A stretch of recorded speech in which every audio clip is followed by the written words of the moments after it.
Poetry के an elementary school classroom in a slum. तो इसमें क्या होता है कि आपने कभी किसी स्लम के प्राथमिक स्कूल में गए हो या ऐसे देखा है? ये कैसा दिखता है? हवा के झोंकों से दूर इन बच्चों के चेहरे, अर्थात वे ऐसी स्थिति में रहते हैं कि शुद्ध हवा भी उन तक नहीं पहुंच पाती। वे जड़ रहित खरपतवार की तरह हैं। उनके पीले चेहरों पर बाल बिखरे रहते हैं। एक झुके हुए सिर वाली लंबी लड़की, कागज की तरह पतले लड़के चूहे जैसी आंखों वाले। वे मुड़ी हुई हड्डियों के उत्तराधिकारी हैं, अर्थात वे कमजोर और बूढ़े लोगों के बच्चे हैं। अपनी बीमारी से झुके हुए पिता की बीमारी का पाठ याद करते हुए, अर्थात वे उन्हीं बीमारियों के बारे में कक्षा में पढ़ते हैं जो उनके पिता को हैं। अंदरी कक्षा में एक छिपा हुआ सुंदर छोटा लड़का बैठा है। उसकी आंखों में पेड़ के खोल में खेलती हुई गिलहरियों के सपने हैं। क्रीम रंग की दीवारों पर दान देने वाले लोगों की सूची है। शेक्सपियर का सर जो दीवार पर है, एक सभ्य गुंबद जिसने सभी शहरों की यात्रा की।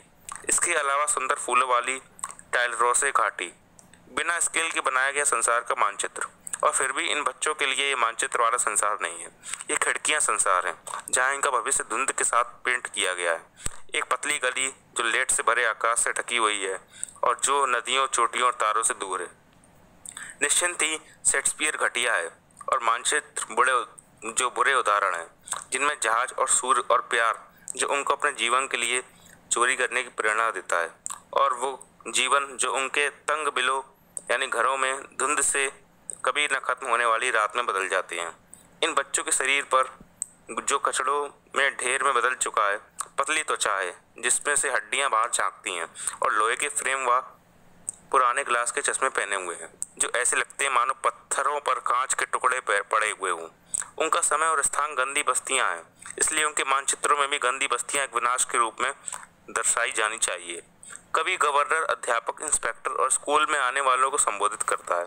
यदि यह मानचित्र उनके लिए खिड़की नहीं बनता और ये खिड़कियां जो उनके जीवन को कब्र की सुरंग की तरह बंद करती हैं, तो तोड़ दो उन खिड़कियों को इससे पहले कि वे पूरे शहर को तोड़ दें।